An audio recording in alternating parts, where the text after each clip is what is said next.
the past 20 years or so, curriculum has moved from covering content to learner outcomes and mastery of those outcomes.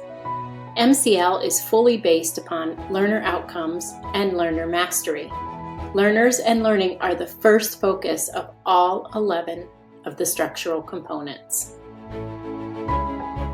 Only after having focused on the learner do we think of administrative convenience and control. So where do the learner outcomes originate?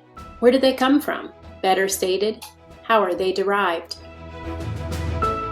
Ideally, learner outcomes should be based on life.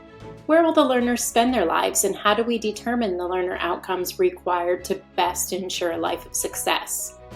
The strategic design process helps the Learning Center to identify the spheres of living and the learner outcomes for each sphere.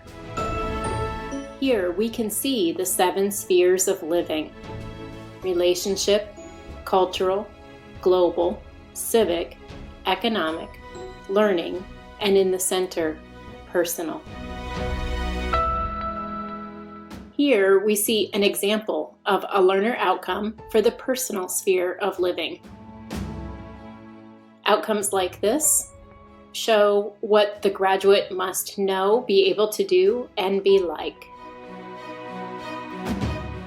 As for traditional courses, they can quite easily actually be dissected as learning activities that are right in sync with the mass customized learning vision, without losing any important learner outcomes. For example, if we think of a standard U.S. history course, we can then determine what parts or chunks of that curriculum, the content, is important for learners to know, and we only keep those things that are important and critical that we can defend. We can break that into seminars with titles that might sound something like these 4 examples here.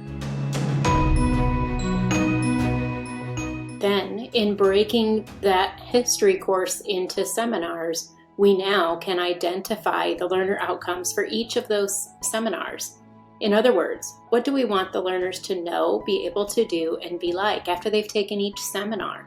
And then the focus of that learner outcome must describe what they will be able to demonstrate or show proof that they have accomplished that outcome. Seminars like these could start at any time and end at any time. Once we've clearly defined a seminar, then we can ask ourselves, how best are each of the learner outcomes actually learned?